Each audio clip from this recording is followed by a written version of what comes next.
into college is getting harder and harder and more expensive. So how do you feel about this? According to a new USA Today report, public universities are admitting fewer in-state students, and instead they're accepting higher-paying out-of-state applicants. Well, not so fast, as tax-paying residents who are calling for a cap on out-of-state students. So Rob Franek is the editor-in-chief of the Princeton Review. He knows all about these colleges, and you got to ask, are they allowed to do this? I mean, imagine if you move to a state purely because it's the most affordable option. Well, Lynn, I mean, the truth is that states and universities in those states can absolutely do this. There's no lock on the enrollment strategies that state universities will employ.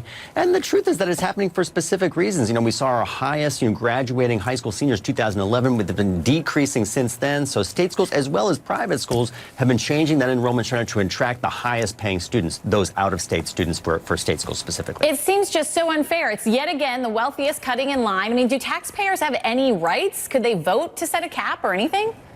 Yeah, I mean, we see in California there's a cap being set at about 18% of the incoming students can be from out of state. The rest will serve their public mission. And I think that that's what many state residents would probably want, to use their state universities to educate those students in state. We see that in our home city here in New York City as well.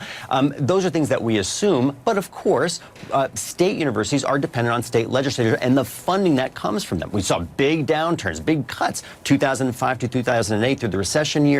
Some of those funding to state universities has not been completely refunded. Those channels have not been completely reopened. News story in Alaska just a couple weeks back, the governor said we're going to slash public funding to our state universities by 41%. It was quickly diffused just as of last week. But these are the issues that state schools are dealing with daily. And these young people, so frustrating because they get out of college, they're saddled with student loan debt, and the affordable option, they see wealthier kids getting their ticket. Rob Franek, thanks so much for being with us. We appreciate it.